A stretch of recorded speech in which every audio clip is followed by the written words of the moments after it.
Here you can see the base bone structure of tibio-femoral joint. In my model, here's the bony structures making up the distal femur and the proximal tibia. Here is a posterior view. This specific tibio-femoral joint representation is of the right tibio-femoral joint, being the right knee. This is the anterior view of the medial femoral condyle.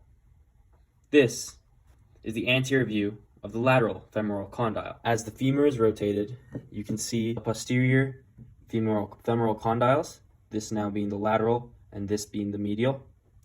In the back, you have the linea aspera. The lateral epicondyle is depicted as the outermost edge of the lateral femoral condyle.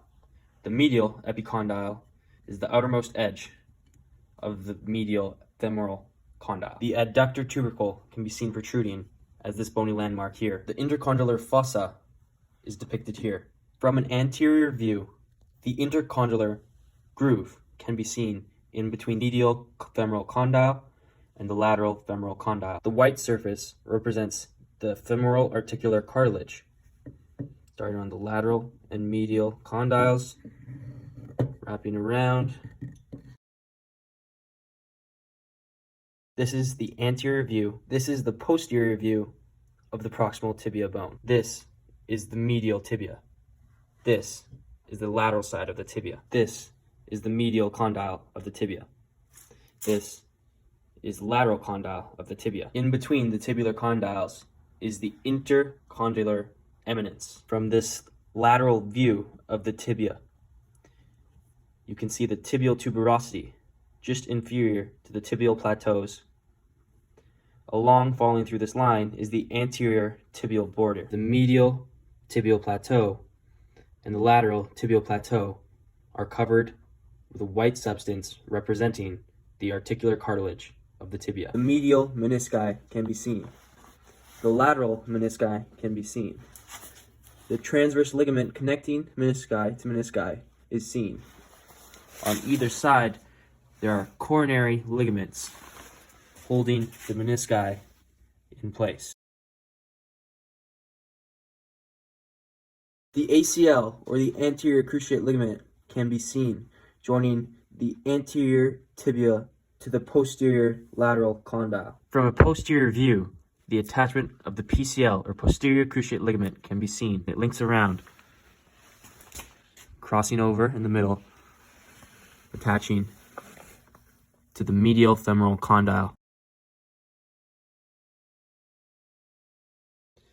The LCL connects from the distal femur to the head of the fibula.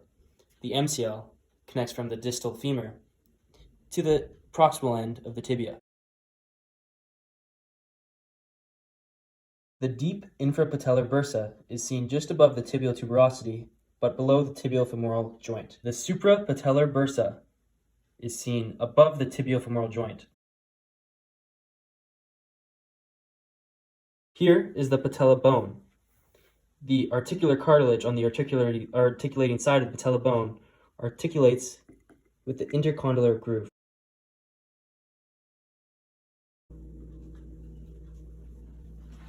Superior to the patella bone is the quadriceps tendon. Inferior to the patella bone is the patellar ligament, which inserts on the tibial tuberosity. Over top of the patella is the subcutaneous prepatella bursa. Over top of the tibial tuberosity on the patellar ligament is the subcutaneous infrapatellar bursa. The muscle vastus lateralis originates from the lateral side of the femoral shaft and inserts on the quadriceps tendon. The muscle vastus intermedius lies deep to rectus femoris and originates from the anterior shaft of the femur and inserts on the quadriceps tendon. Muscle vastus medialis originates from the medial side of the femoral shaft and inserts into the quadriceps tendon. With the posterior view, the popliteus muscle, deep to plantaris, originates from the lateral femoral condyle and inserts posterior proximal tibia. Plantaris muscle lies superficial to the popliteus. Plantaris's muscle belly is here, which connects to the plantaris tendon, which ultimately connects to the calcaneal tendon, or the Achilles tendon. The plantaris muscle originates from the lateral femoral condyle and inserts on the calcaneal tendon.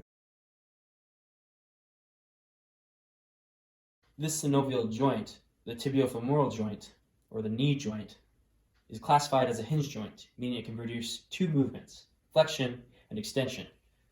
Flexion from the anterior view, extension from a lateral view, flexion, extension from a posterior view, flexion, extension, and from a medial view, flexion, extension.